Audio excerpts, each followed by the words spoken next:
Good evening and welcome to Tucker Carlson. Tonight, the true measure of character, a wise man once said, is not whether you make a mistake, all of us do, but whether you learn from that mistake. With those words in mind, we'd like to begin tonight with an admission. It's contrition night on Fox News. It is time to reassess our view of Kamala Harris. Now, if you watch the show, you know that for more than a year now, we've had a pretty conventional understanding of this country's first black/Indian/part Canadian vice president, who also happens to identify as a woman. Now, we've assumed that Kamala Harris was historically unpopular because she's historically incompetent and fake. We assume she earned her low approval numbers. And we're not alone in that. Lots of other people have come to the very same conclusion. There's currently a debate among software engineers about whether Harris is even of biological origin or instead the product of a classified government AI project gone wrong. We don't know the answer, but we certainly understand the question. She's that synthetic. So again, until the other day, we assumed that people don't like Kamala Harris because she's highly unlikable. Keep in mind that even her own husband kisses her with a mask on. To us, that seemed like a pretty clear sign. But we're here tonight to tell you that assumptions can change, even assumptions rooted in overwhelming evidence and observable reality. Sometimes, and this happens, your entire worldview can flip upside down instantly, invert in a flash of light. Ask Saul of Tarsus. Our Road to Damascus experience came when we saw this clip of Joy Reid from MSNBC doing a drive time radio show. Watching it, we realized the problem isn't Kamala Harris, the problem is us. So take a look at this. Open your mind a little bit and see if you don't come to the same life-changing conclusion that we did. Here's Joy Reid.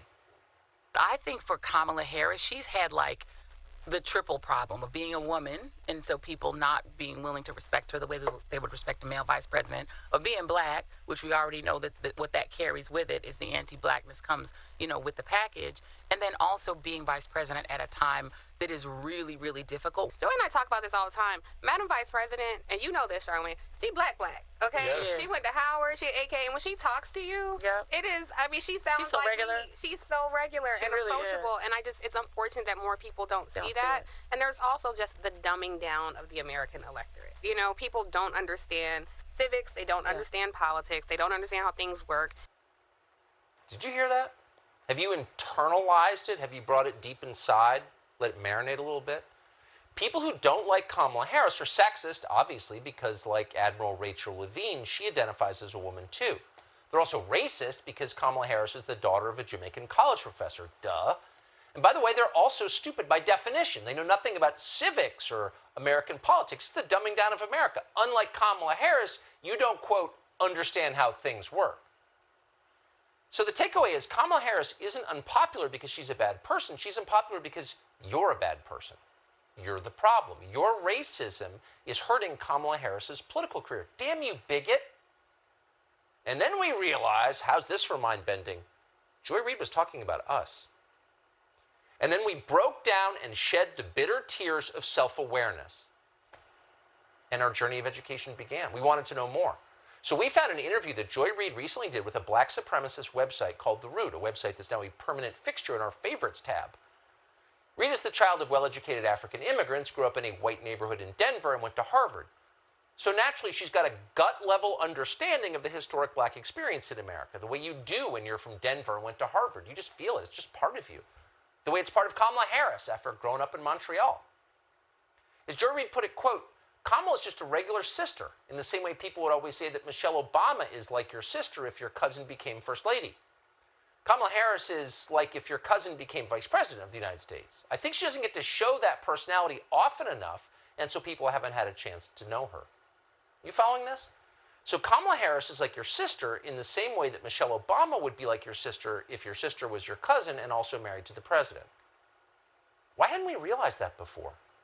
Well, as Joy Reid pointed out, quote, most of the media is still white and male. Of course. Those damn white males, always hiding the sister-cousin connection. That's what they do. But for us, the veil had been lifted. We could see for the first time what our racism had blinded us to for so long. And the truth hurt. It was so painful that for days we had to wear sunglasses even indoors.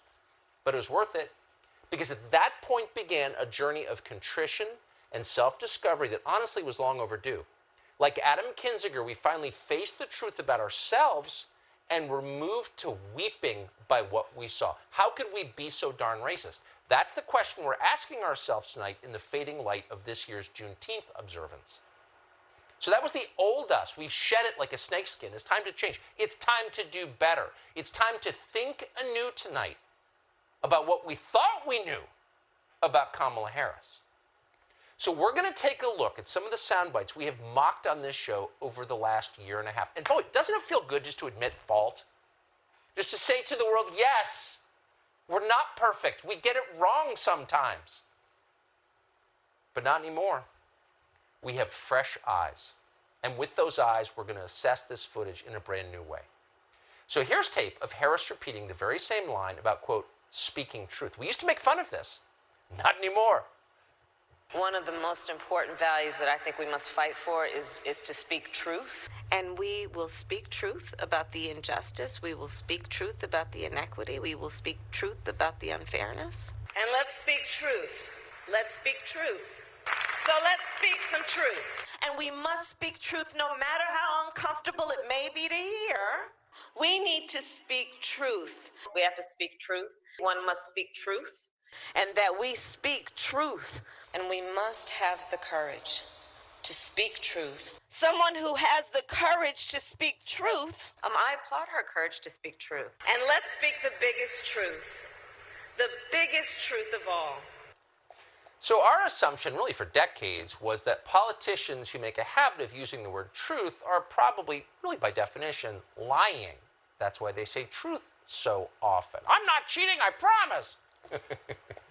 But what really struck us, the old us, was the fact that Kamala, it doesn't matter how you pronounce her name. It just doesn't matter. That's the other thing we've realized. She doesn't know how, neither do we. We'll admit it. But what struck us was that she repeats the same line again and again and again. And our old reaction to this was derision. Not exactly Socrates, that was the phrase we used. But that reaction we now see comes from a place of privilege. Evaluate your priors. Deconstruct your unconscious bias and ask yourself, would a moron be capable of repeating the same canned phrase dozens of times with this kind of precision without changing a single facial expression? Oh, no! Try that at home. You can't do it. You're too self-aware. It's impossible for you. But not for Kamala Harris. She's got what it takes to repeat herself verbatim for days at a time, behaving as if each time is the first time. We stand corrected, and we stand in awe. Here she was in May, telling us about the importance of, and we're quoting, working together. We will work together and continue to work together to address these issues, to tackle these challenges, and to work together as we continue to work, operating from the new norms, rules, and agreements that we will convene to work together on. So again, we laughed at that clip. We've done it more than once. It feels good to admit it. At the time, we assumed Kamala Harris just got lost in the middle of a sentence. She couldn't find her way out. Together, working together. How do I get out of this sentence? Together. But now we see what was really happening here. Kamala Harris fully understands the importance of working together. Not just working, but together. Working together. And that's not something we should mock. That's brilliant. And science has proven it's brilliant. 10 years ago, researchers at Trinity College in Dublin, Ireland found, and we're quoting, proof that evolution of intelligence and larger brain sizes can be driven by, do you know what by? And we're quoting, cooperation and teamwork. In other words, working together. So when Kamala Harris tells us again and again and again that we need to work together, she's not simply repeating some vapid canned soundbite she's been handed by her handlers. No, she's literally moving human evolution forward. She's making the species better on a cellular level. How long till we can fly? If Kamala Harris keeps it up, not long. She does this all the time. She makes us better. And as she does her homework. As Joy Reid told us, it's the dumbing down of America. The dummies here can't see it, but Kamala Harris can because she's done the work. Here she was on Monday, talking to kids at the National Museum of African American History. Today is a day to celebrate the principle of freedom.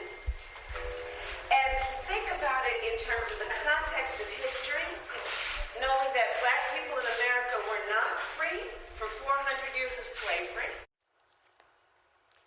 Okay, so again, there are a couple of different ways to assess that claim. The old us, before we were reborn, and since we're dealing in cliches now, we're just going to compare ourselves to a phoenix.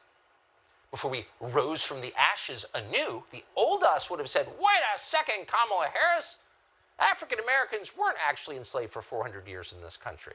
That's not true. But we would have missed the point.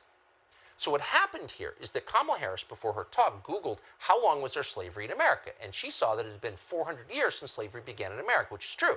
But she forgot to subtract the years since the Emancipation Proclamation. It's actually fewer than 400, about 150 years fewer than 400, which would put us around 250, but whatever.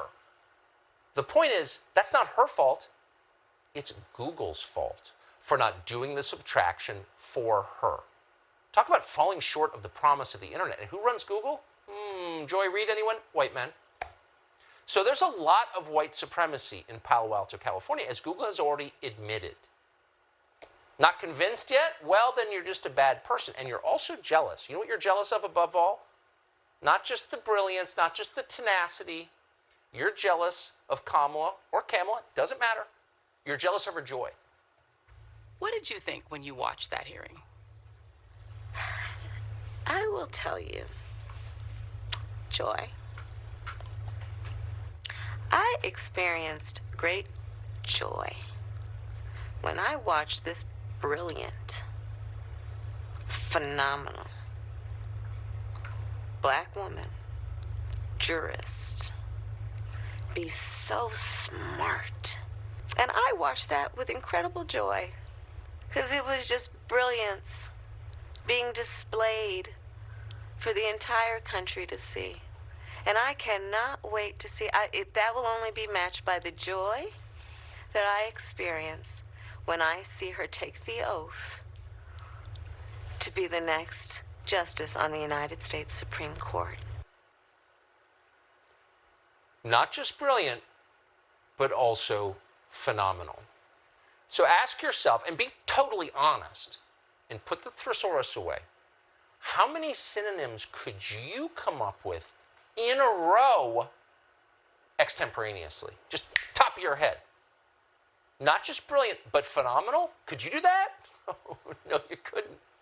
And by the way, you don't have her joy. Maybe that's why you don't like her. We don't know. We can only tell you about our journey.